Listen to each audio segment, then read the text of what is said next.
Hey guys, how are you today? Quick rant before we dive into today's chaos. As some of you might have noticed, YouTube's algorithm has decided I'm not special anymore. Shocking, I know.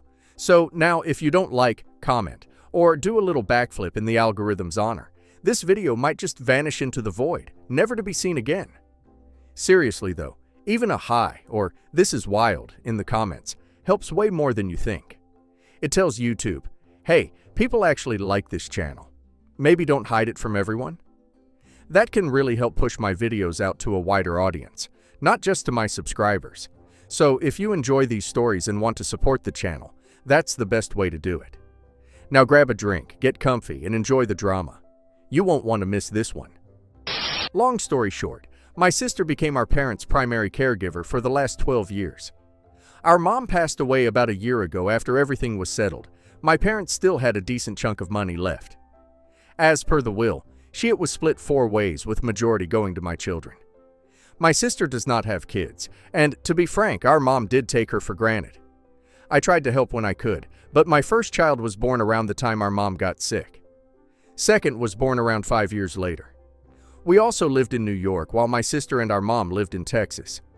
While maybe not technically legal on part of our kids, I gave my sister everything, so at least she has a 6-figure lump sum to start her life.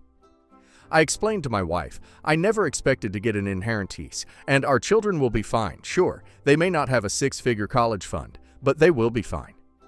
We are still contributing to their college funds. Sure, we could have used it to pay off the house, invest, or whatnot. I told my wife my sister is 35 with a nearly 12-year work gap. She is going to have a hard time and needs all the help she can get. IDK, she is pissed and claims she is going to talk to a lawyer in the morning. I kind of shrugged her off, which made matters worse. For the record, she has no issue with me giving up my portion. She is only upset I gave up our children's portion and did not talk to her about. I did talk to her about, but I was not going to change my mind, because my sister deserves that money far more. 12 years of caregiving with minimal pay and dealing with our sick mom? Yeah, she deserves more. I also explained this is the least we could do, because we barely lifted a finger to help. Granted, our life situation did not allow, which is more the reason why I think this is the least we can do. Am I the a-hole?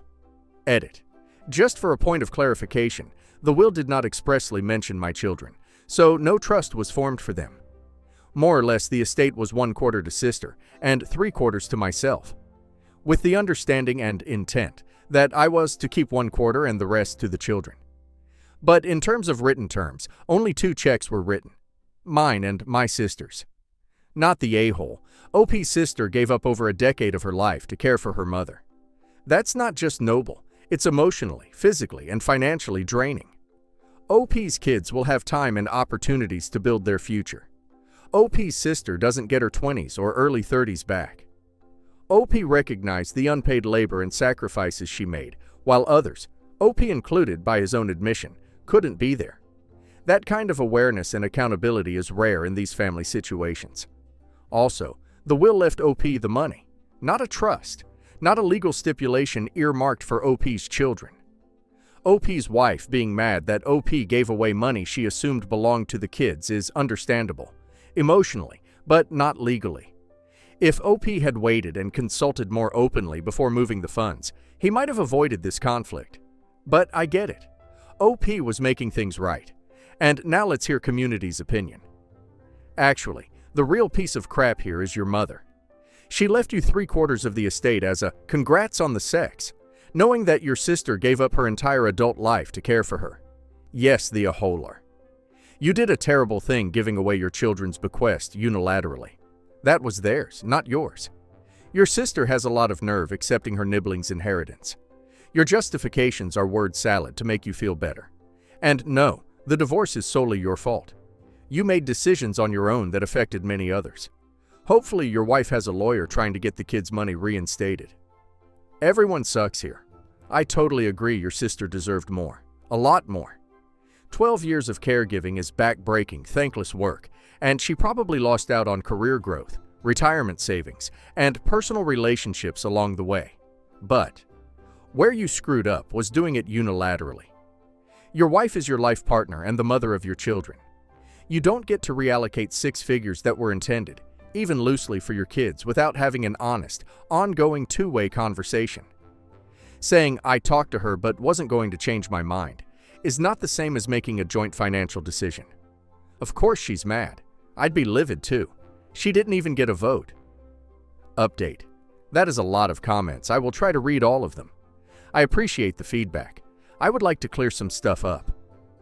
I get those of you who think I am an asshole for stealing from my kids will not change there, but for context. Both our children have a 529 account we created and been contributing to since they were born. They each will have a modest college fund. Depending on where they go, yes, it could cover 4 years fully. Even so, we will also encourage our children to apply for grants and scholarships on top of what they have in their college fund. As for the comments I am doing to cover my guilt, I do feel bad, but I am only 3 years older than my sister. When my mom got sick, I just started my career as an engineer, had a child coming.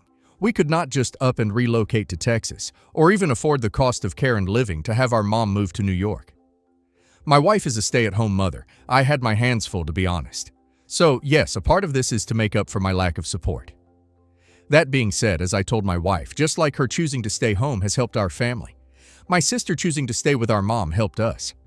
She gave me the opportunity to focus on my career. It is only fair I do the same for her. As for the amount in question, I don't think it is necessary more than $100,000, less than $500,000 have fun with said figure. My sister does have a college degree she never got to use because she did what I did not have the stomach to do myself. She stepped up, and anyone that insulted her has been automatically ignored. For those so concerned about our financial situation, only debt we have that is carried over month to month. My wife's car payment she leases, and our mortgage, which admittedly is high, but hey, price of living in New York. I have a 1 year in expenses covered in cash. I make good money, my kids will be fine. For everyone stating my marriage is over, and it is my fault I will say this. If my marriage is over for showing my 2 children what I should have done from the start and supported my sibling instead of ignoring what she was going through, so be it. I feel this is an important lesson for them to learn. End of the day, parents die, and when they die, all you have is your sibling. I want them to understand how important that bond is and how they should protect it at all cost. My wife wants to divorce me over this. She would be the one who broke our family apart, not me. If my kids don't forgive me, then I clearly screwed up as a father if they value money that they had no idea they would get over what their aunt did for their grandma. I think my kids will understand, and I 100% plan to tell them when they get older. Everything else, don't be like me. Offer help if you have a loved one that is being cared by a family member. Make the time to help, don't assume, because they don't ask, all is fine. Reach out, offer to give them a weekend off or something minor. If live close by, share the load. It makes it easier on everyone. For context, I, 17 female, am my parents' only child. They are still married, but live separately as my dad's job is about 2.5 hours away. Commute isn't a big issue as both my parents have their own cars and my dad can take time off work whenever he wants. Despite this, he has missed every event and family occasion since I was 14. Birthdays, holidays, award ceremonies, you name it. Each time my boyfriend and his parents took his place. They were the ones to take me on family vacations and weekends away. I'm graduating in 3 weeks, and the school finally lifted virus restrictions and allowed us to invite 4 people to attend, rather than just one parent. I was excited by this and FaceTimed my dad to tell him the good news, asking him to attend my graduation with my mom. He told me no, and that he would rather stay in his city and work, that he'd make it up to me eventually, and I should invite my uncle and his family, his wife and daughter. I was annoyed, but was used to him doing this. I ended the call abruptly. This is where I might be the a-hole. I would much rather my boyfriend and his parents came, as they make it known they consider me family and I am extremely comfortable around them. I have severe social anxiety around most people, even family. I texted to ask if he and his parents would like to attend my graduation with my mom instead. He's in a different school and graduated this week, so it wouldn't interfere with his.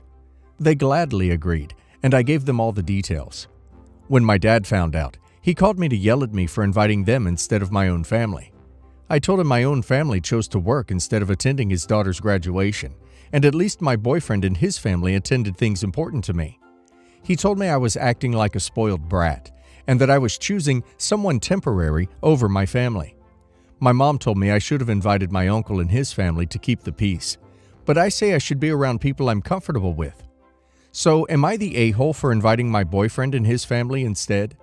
So, your father is deeply neglectful and doesn't care about being there, but still insists on having his way in what is solely your event? Nah, man. You can and should invite people that actually want to celebrate with you. If I was you, I would exclude him from future events. See if his work wants to invite him to its engagement, wedding, baby shower instead. Your job is not to keep the peace. That's what enablers of bad behavior say. Your job is to enjoy your life with people who love you. Evidently, he's not it. Not the a-hole. As a father who works a lot, not the a-hole. Any event my child had, I took time off to attend. Graduation is no exception. He put his job before you. Not the a-hole. Your dad declined his invite. He doesn't get to decide who goes in his place. You do. Keeping the peace when others are being unkind is very overrated. I, 50 male, have 5 daughters, 4 of which, Anna, 24 female, Allie, 22 female, Alex, 20 female, and Angela, 17 female, are biologically mine. I also have a stepdaughter who is 17 female, Sarah, and we plan on having an official adoption when she's 18. My bio daughters lived with their mother, and I had weekend visitations, so I'm not as close to them as I am to my stepdaughter. Here's the issue at hand. I only plan on paying for Sarah's university. My bio daughter's mother is low income, so they qualify for student loans, which negated child support obligations. Sarah, however, does not, because we have a good income, lower middle class. It's too early now to know what scholarships she will get, despite our good income. Between child support and legal fees for Sarah's custody, we are not as high income as we appear on paper. We did not have the means to start a university fund for Sarah, but we plan on reallocating our finances, taking extra hours, and possibly taking out a loan in our name if we need to, in order to pay for Sarah's university, and then having Sarah pay us back. Plus, Sarah started saving for university when she started working. Angela called me up the other day, since she is also researching and making plans for uni, and asked about financial aid from us. I explained that she will qualify for loans, as did her sisters, and that we can't or won't help her. This has since caused a lot of issues. Now, all my bio daughters are angry at me for not supporting them. I've loaned them money before, so this isn't true, and for favoring my stepdaughter. I explained to them about them qualifying for loans, and I told them how much I paid over the years in child support, and it isn't my fault their mother didn't handle the money properly. Also, we are not legally on the hook for paying for post-secondary in regards to child support. I'm not sure if I'm the a-hole here. Reasonably, we can't afford to pay for both Angela and Sarah. Am I the a-hole? You're the a-hole. I'll start by saying I don't think any kid is entitled to have their tuition paid by their parents. But if you are showing favoritism for your stepdaughter, just because your daughters can qualify for loans, they are still financially on the hook to pay those back. Your stepdaughter could technically get loans to cover her schooling as well, yet you are opting to help her and not your other children. Also, child support isn't necessarily to be saved for college expenses. It costs a lot of money to raise children, especially 4 of them, and the day-to-day cost of living expenses is what child support should be used for. That was a huge a-hole move to try and throw their mother under the bus in this situation. You're the a-hole. You are showing flat-out favoritism. It also sounds like you weren't a great dad before. How does the mom's income negate child support? Plus, child support cannot be reasonably expected to be used for a college fund. If you felt the money was not going towards appropriate things, housing, food, clothing, school-related costs, childcare, etc., you should have addressed it at that time. There are also other ways to support your child while they go to college. You could offer to contribute some amount to books, food, transportation, etc. I also don't think you know how financial aid works. They are going to want to look at your income too, not just mom's. I'm also doubting that you ever made an effort to be close to your bio daughters. Sounds like you shacked up with someone new and forgot about them. Why not help both in the same amount? Then both of them can get loans, scholarships, grants, work to cover the remainder. That would be fair and equal. You're the a-hole. Of course it's your money and nobody can control what you do with it, but I would be so hurt if I was in your bio daughter's shoes. You didn't pay for your bio daughter's education. You shouldn't pay for Sarah's either. She can get scholarships and/or take out student loans. Using the excuse of their mother not budgeting the child support well was also cruel. That was out of their control and irrelevant to the entire situation. I, 35 female, don't think my husband should allow his daughter to live with us. So this is the backstory. I've been married with my husband, F, 38 male, for 5 years. He was divorced for 2 years when we met. His daughter was 3 at the time. His ex-wife, G, was not happy when we got together, but whatever, she had to deal with it. G tried her best to sabotage our relationship. She would make my husband babysit all the time when they had an agreement not to introduce dating partners to their daughter yet. So yes, that meant she was knowingly setting it up so I couldn't be around F. After a year of dating, I met his daughter, and she is cute and all, but I didn't want to be a mom figure. After that, he would see her a few days a week, and I would come around maybe one of those days a week. I wanted to enjoy our dating life and our honeymoon phase together. I also wanted to live that life of enjoying your spouse before kids. So when we first married, our weekends were definitely filled with weekend trips. I mean, we're 2 grown adults with full-time jobs and no kids together. G accused me of taking my stepdaughter's father away, but that is not true. Every time my husband missed a weekend visit, I always made sure he made it up to her with dinner out during the week, any restaurant of her choosing. We eventually had 2 kids and settled down. We were home more. I still allowed his daughter to come over on weekends, but sometimes adding an extra kid to the bunch was just very stressful, and I suggested every other weekend visits. So bringing back to today, his daughter enjoys having siblings. She is an only child at home, sits with a babysitter until 6 p.m. Monday through Friday, and in my house, we are all home sitting around the dinner table together at 5:30. She has told my husband she would like to live with us.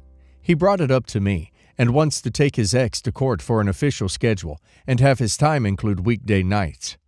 But I just love our little family so much, I don't want it to change. I don't want another person to learn picky food habits, learn what lunches she likes, add her extracurricular activities to our schedule. I also do not want his ex meddling in our life. With the schedule now, we barely deal with her. He says I'm not considering his daughter's loneliness and wanting to be a part of our family just like our kids are. But she has her own room in our house. We made it very nice for her too.